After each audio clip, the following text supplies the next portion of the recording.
Hei og velkommen til Universitetsplassen Live. Vi sitter i en glassboks midt på Universitetsplassen i Oslo, og i 3 dager skal vi snakke med noen av landets fremste forskere og samfunnsprofiler om de store spørsmålene. Jeg er programleder Sondre Høllås, og nå skal vi snakke om de psykiske påvirkningene av korona. I mars endret verden seg dramatisk. Vi har hatt hjemmekontor, vi har ikke kunnet klemme eller håndhilse som før, men hvordan har det vært for de som allerede følte seg isolert? Hvordan er frykten for å bli smittet? Hvor stor evne har vi for å tilpasse oss smittepåbudene fra myndighetene? Og hva skjer dersom vi må stramme kraftig inn igjen? Er vi mentalt klare for det? Med oss i dag har vi professor i psykologi Espen Røisam. Vi har også med oss Tove Gundersen, generalsekretær i Rådet for psykisk helse, og Eline Skår, som blogger om psykisk helse og deler av egne erfaringer, og som gjennom bloggen også blir kontaktet av andre om deres opplevelser. Tusen takk for at dere vil komme. Det er veldig fint å ha dere her, og vi kan jo starte med deg, Espen. Hva sier forskningen om konsekvensene av korona på vår psykiske helse? Altså for det første så tenker jeg at det er et forferdelig viktig spørsmål. Hva sammenhengen mellom covid, korona og psykisk helse er. Og det er jo noe med at mediebildet så langt i denne koronatiden har jo handlet mye om fysisk helse, og det har handlet om økonomi. Og så har vi ikke sett så mye på psyken, men den er forferdelig viktig. Og så ser vi jo at det er et litt sammensatt bilde, fordi at på den ene siden så er jo mennesket veldig tilpasningsdyktige. Vi har på en måte et slags psykisk immunforsvar som gjør oss resiliente i møte med usikkerhet. Sånn at mange har klart seg imponerende godt. Og vi har denne evnen til tilpasning som hjelper oss gjennom kriser. Samtidig så ser vi jo, det begynner å komme en del studier, undersøkelser av psykiske plager, symptomer, og vi ser en klar økning i symptomer på psykiske vondter og vansker. Vi ser en økning i bekymringsnivå, ensomhet, vi ser reduksjon i livstilfredshet. En fersk studie fra Oslo Ungdom, 20 000 ungdommer, publisert i Tidsskrift for Legeforeningen, som viste en 20 prosentpoengs reduksjon i andelen som er fornøyd med livet.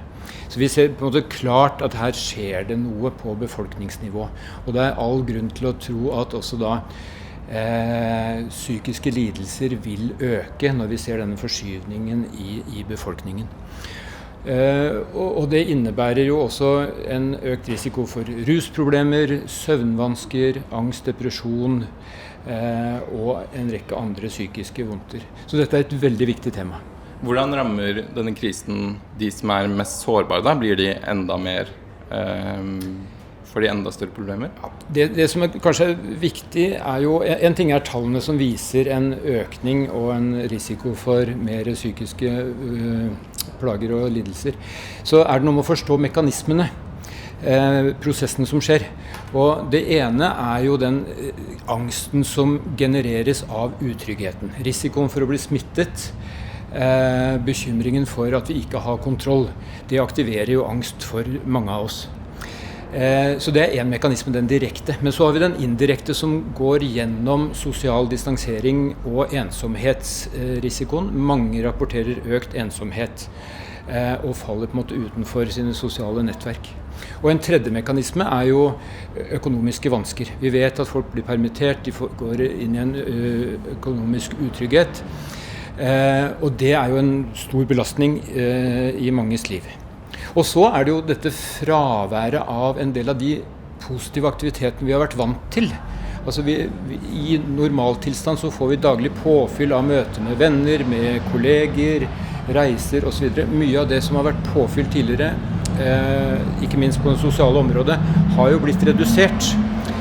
Og jeg tenker det er veldig viktig å forstå disse mekanismene. Det er ikke bare en direkte effekt fra på en måte utryggheten, men det er via ensomhet, isolasjon, det er gjennom økonomiske problemer, det er fravær av positive aktiviteter. Tove, har dere har slått alarm om alle de psykiske påkjenningene de siste månedene har ført til. Opplever dere at det er større pågang enn før? Ja, det gjør vi definitivt. Jeg er helt enig i at helseangsten berører jo oss alle. Det er på mange måter ingen som slipper unna. Det er jo forventet når ting er uforutsigbart, at vi blir rammet, at vi bekymrer oss. Vi vil vel si det så sterkt at både den fysiske og psykiske folkehelse er satt under press. Men så er det jo sånn at vi tåler det ulikt. Og vi har erfart at hjelpetelefonene som våre medlemsorganisasjoner betjener, de melder om økt pågang. Og det som er synd er at ikke de klarer å svare på mer enn halvparten av alle henvendelsene.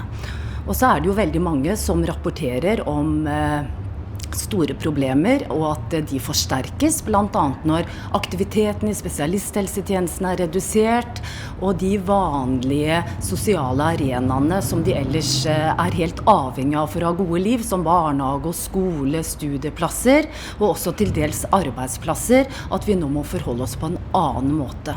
Hva slags type mennesker er det som tar kontakt med dere? Det er alle typer. Alle mennesker har jo en eller annen form for utfordringer knyttet til dette, fordi at det er endringer. De aller fleste klarer seg jo bra i omstillinger, og det har jo Espen akkurat sagt noe om. Men mange av de som tar kontakt, de synes det er problematisk blant annet med hjemmeskole.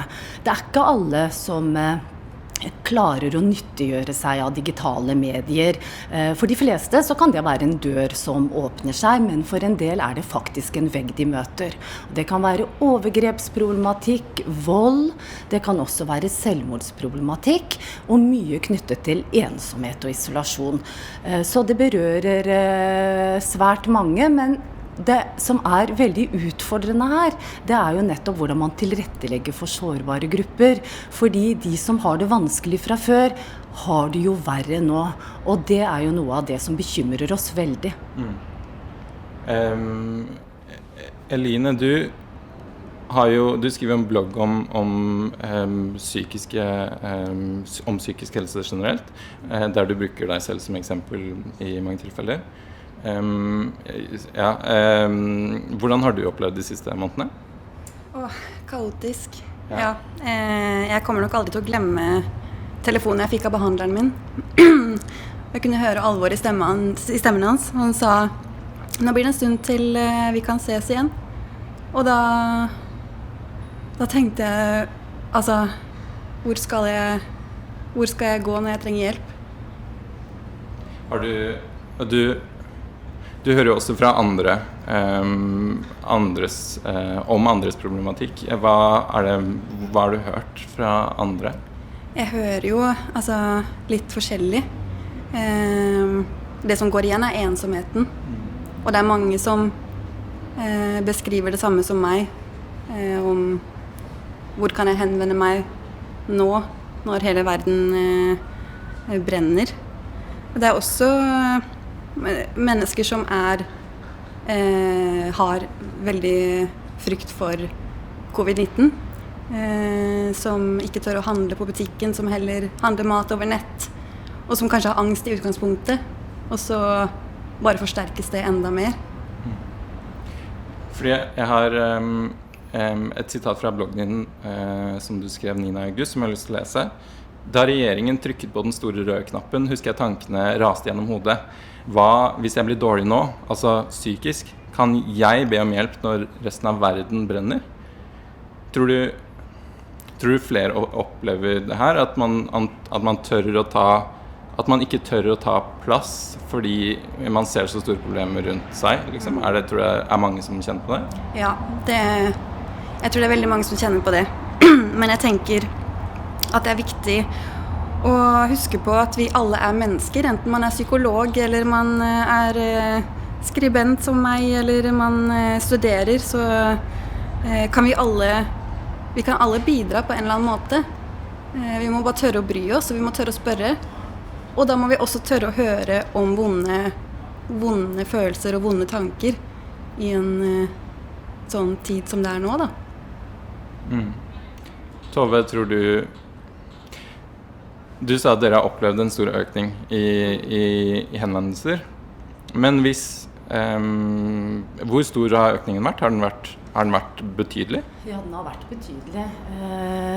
I løpet av de første månedene så var det flere hundre i løpet av en uke som kontaktet bare én av hjelpetelefonene våre. Så det var en økning på over 50% i løpet av et par uker.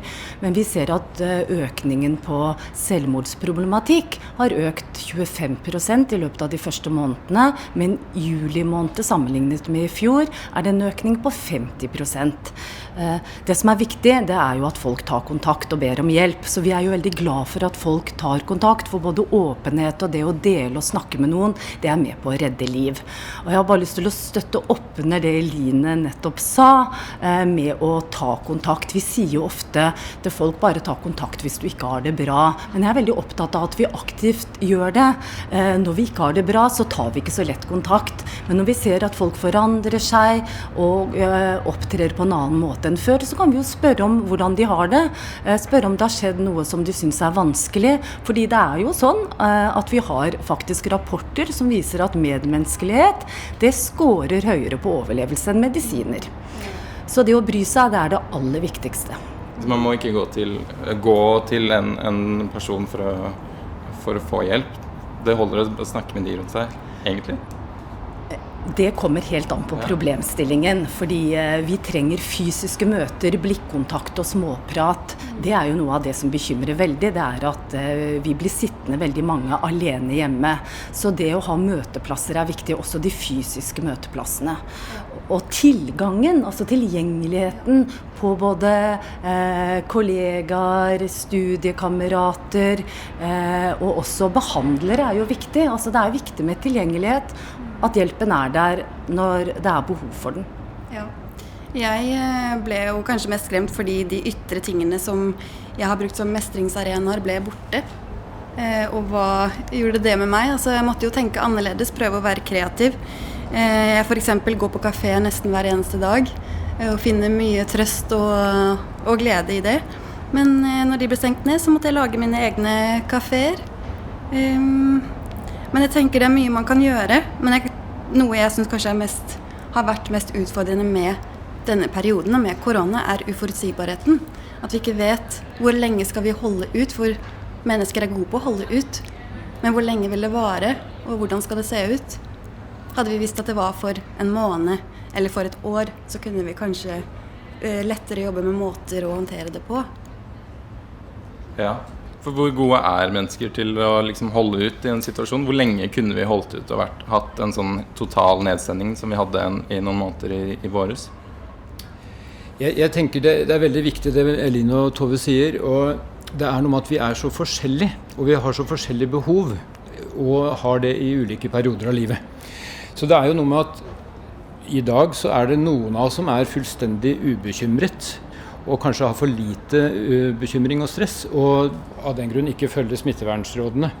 Så er det en del som har på en måte en funksjonell angst, som er funksjonell i den forstand at det gjør at vi tar forholdsregler og beskytter oss og beskytter andre og tar vare på andre.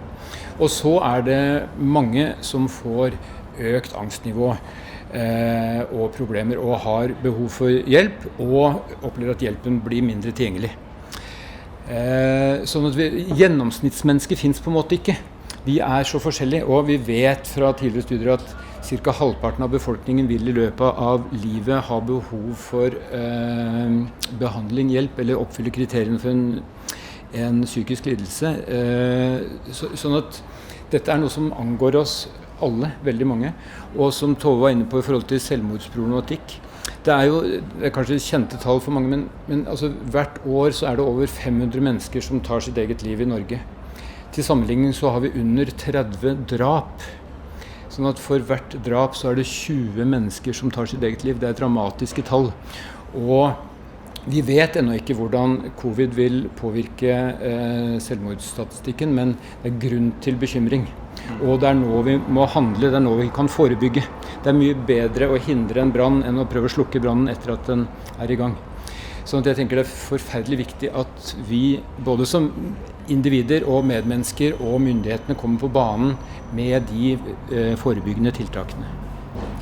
Ja, for dere har kanskje noen tanker om hvordan selvmordsstatistikken ser ut fra erfaringer dere har. Hvordan ser det ut? Den nitrist. Selvmord dypt tragisk, og det bare smertefullt. Og det dessverre så mange som tar livet sitt i Norge i løpet av et år.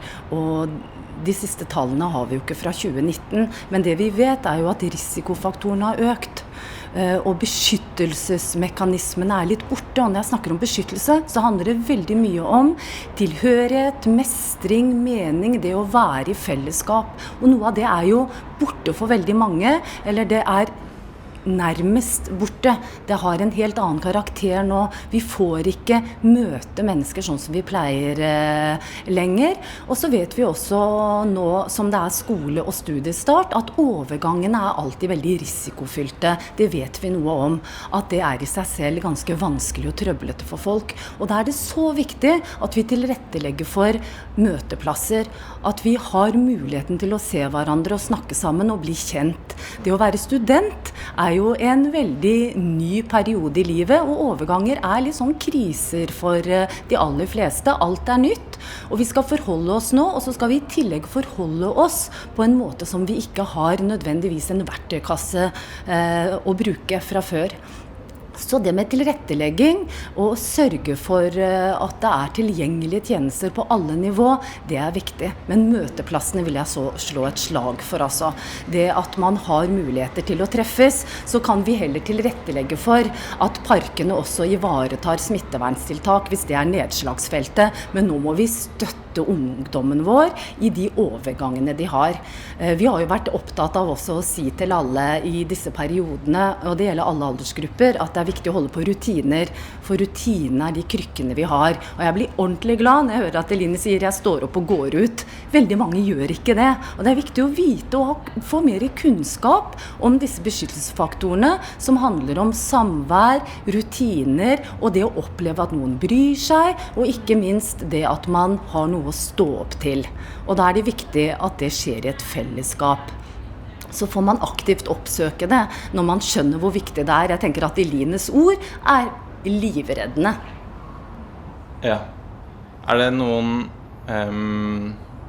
kommer dette, eller det noen grupper som mer utsatt enn andre, eller det sånn at nå som studenter en stor gruppe med store overganger som man nå går glipp av, eller som man nå får en helt ny måte å forholde seg til verden på gjennom?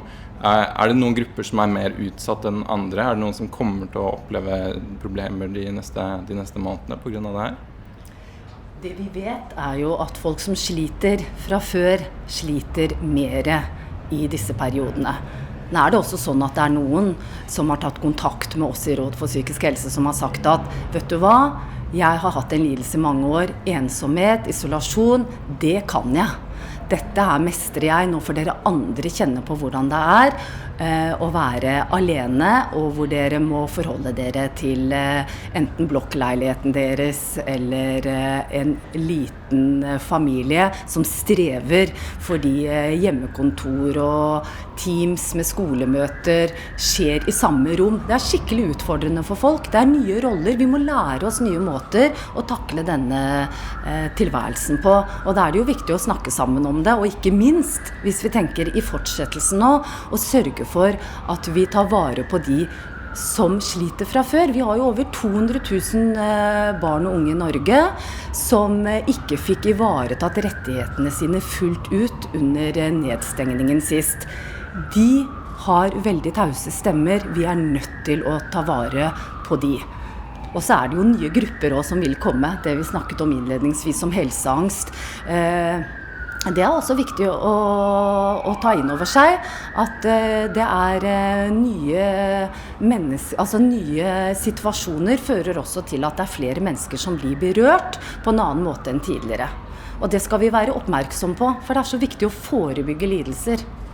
Ja, der du inne på noe kjempeviktig, forebygging I stedet for brannslukking. Det tror jeg kjempeviktig. Og nå jeg kanskje ingen solskinnshistorie, men jeg har vært heldig fordi Tross nedstengingen 12. mars så har jeg blitt prioritert av hjelpeapparatet. Jeg har, I begynnelsen så var det telefoner, men så kunne vi møtes i parken. Og de møtene har vært helt avgjørende for meg. Den tryggheten det har vært i det, å kunne møte noen, og dele tanker og følelser, det å bli sett da, av noen som bryr seg. Så fint. Og det er vel kanskje det man har slitt med mest nå, de siste også, at de møtene har fravært. Hvor mye trenger vi menneskelig kontakt? Det er jo helt grunnleggende. Altså, vi er sosiale vesener. Vi er helt avhengig av sosial kontakt. Og får jo normalt sett stor påfyll, de fleste av oss. Og vil jo på en måte ikke klare oss mentalt over tid uten sosial omgang.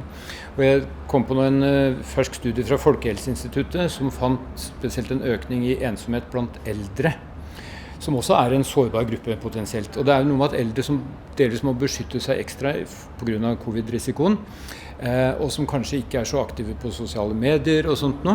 Så plutselig, altså våre eldre, de har det i gjennomsnitt rimelig bra. De scorer høyt på livskvalitet og mange gode indikatorer, men det ser ut til at de potensielt rammes ekstra på grunn av den distansen som er nødvendig, og mindre aktivitet kanskje på sosiale medier. Så det er et eksempel på en utsatt gruppe.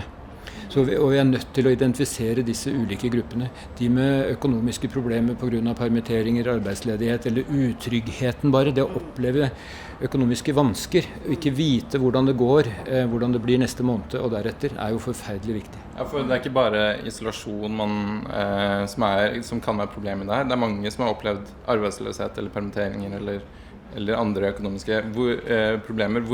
Hvor utfordrende er det psykisk å miste jobben i en sånn situasjon som det her? Det gir jo både en utrygghet på om man klarer seg, selv om vi har på en måte en velferdsstat som tar vare på folk, så betyr det en reduksjon i inntekt. Og hvis man har lånt masse for å skaffe seg den boligen man må ha, så sitter man der, og så må man selge, og så vet man ikke hvordan det skal gå. Og så gjør det noe med selvbildet og miste jobben, og så er det denne utryggheten. Altså, vi trenger å ha litt kontroll i eget liv.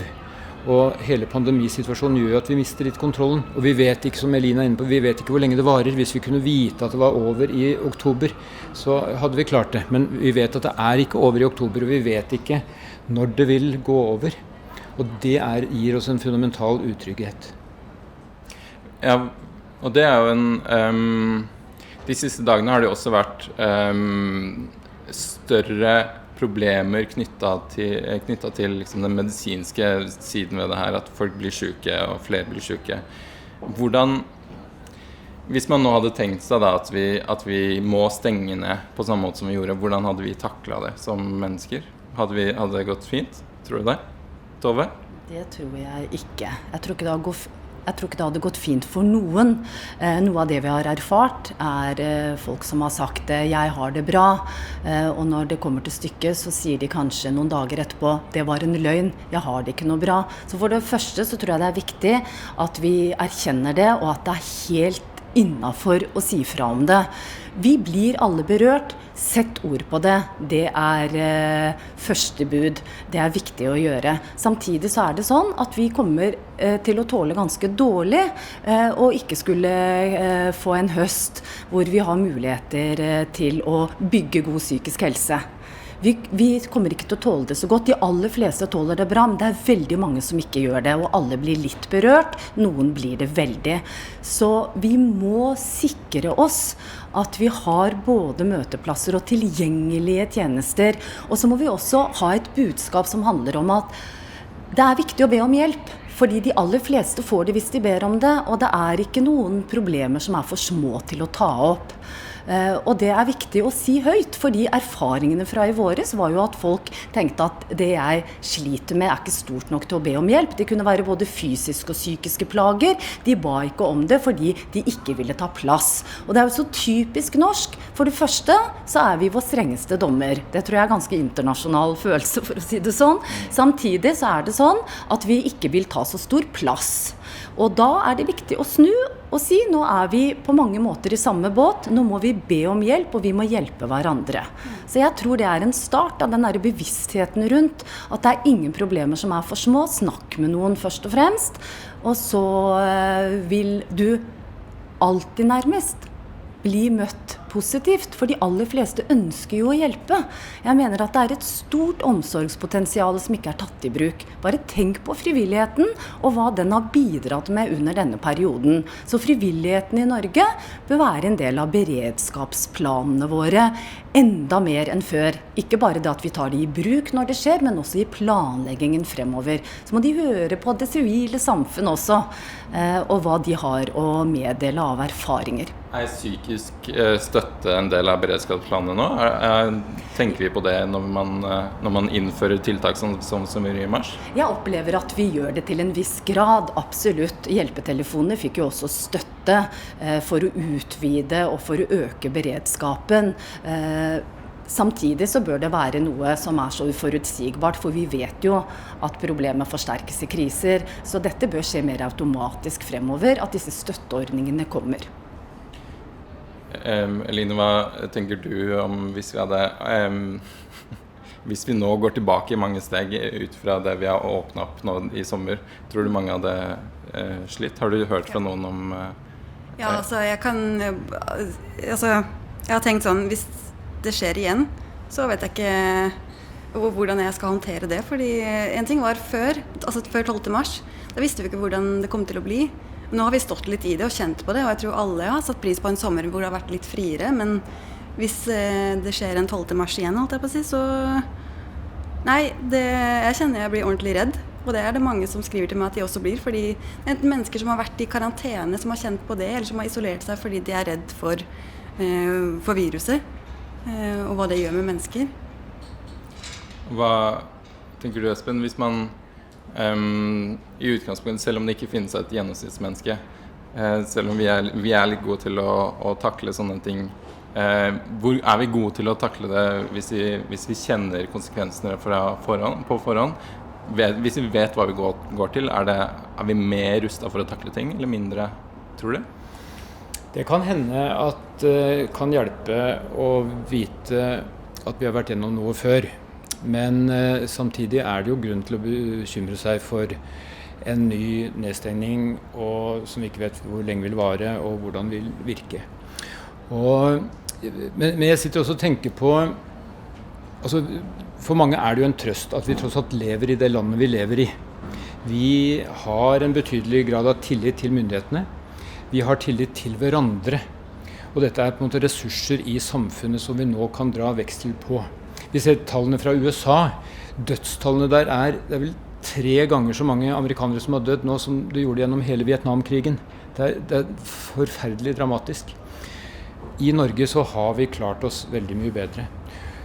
Så jeg tenker vi må på en måte bruke de ressursene vi har som samfunn og land, og det inkluderer en tillit til hverandre, til myndighetene. Og vi må forvente at myndighetene også har på en måte tillit til oss, men også legger til rette for at vi skal klare oss psykisk gjennom dette, ikke bare fysisk og økonomisk.